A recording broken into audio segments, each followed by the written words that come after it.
Bolsonaro réu, Moraes treme, as ditaduras do Brasil onde está a nossa esperança? Fica comigo até o final que eu vou te dizer quais são os três fatores de esperança que a gente tem nesse momento.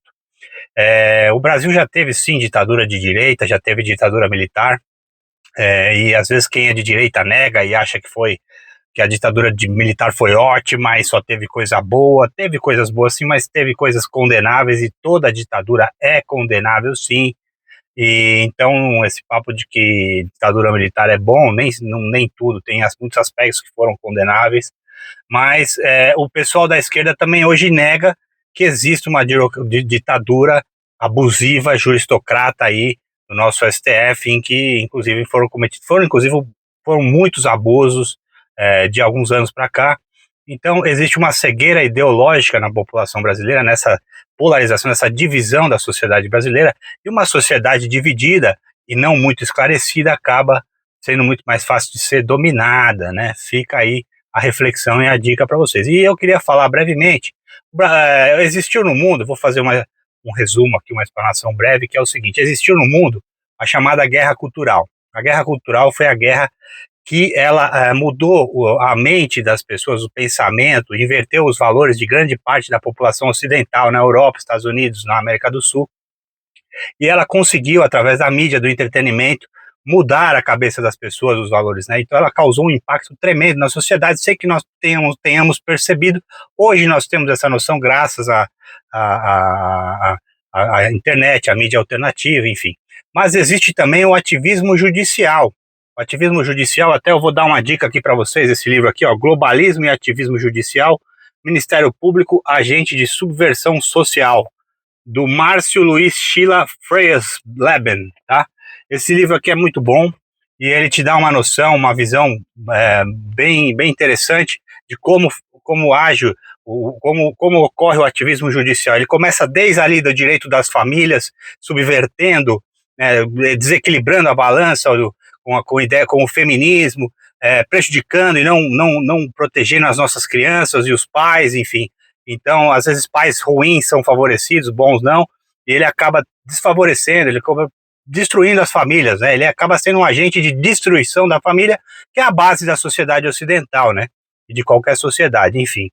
Então, esse livro é bem bacana. E nós temos hoje, e aí você vai até, né, desde o ativismo nessa esfera da defesa, a defesa de família, a defesa criminal, né, favorecendo penas brandas, bandidos, enfim, até a esfera do ativismo político, decisões políticas autoritárias com ideias, com ideologias, favorecendo lá espectros políticos, favorecendo objetivos políticos de agenda política, né?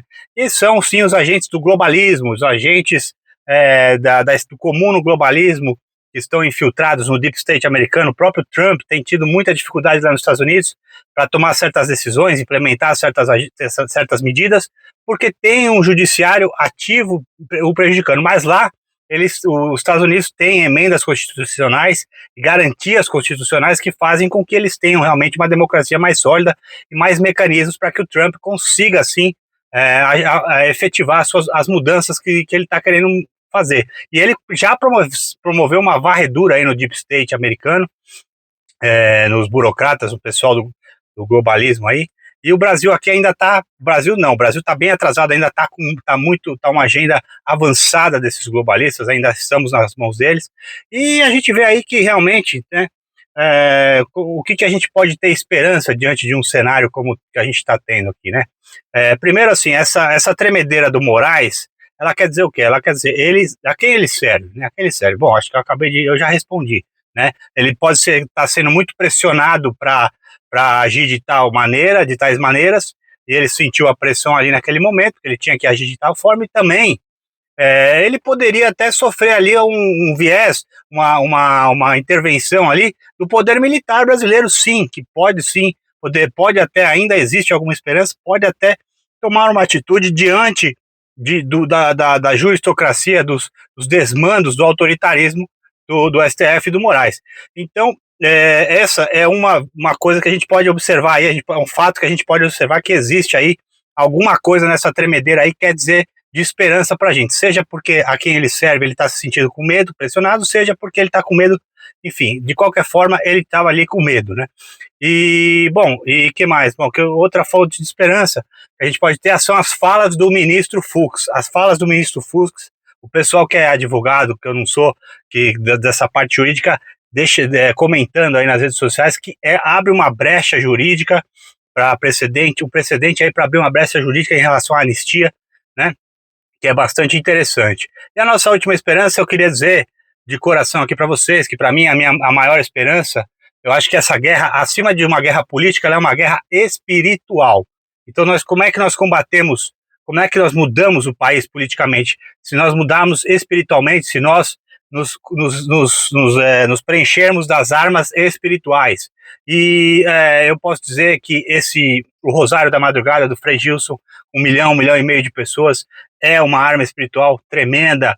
Nossa Senhora, 1 milhão de vozes na madrugada, 1 milhão e meio, sem dúvida, é um dos meios que talvez o mais eficaz. Ainda tem muita coisa para rolar até 2026, ainda tem muita água para rolar, mas sem dúvida que a minha opinião, analisando o cenário político, é a nossa fonte maior de esperança. Então vamos nos colocar de joelhos, vamos rezar, vamos orar, vamos nos fortalecer espiritualmente nessa quaresma, com jejum, com a Eucaristia, com essa vida espiritual que nós podemos ter. É isso. Um abraço a vocês, nunca perca a esperança, tenha fé, sempre muita fé em Deus.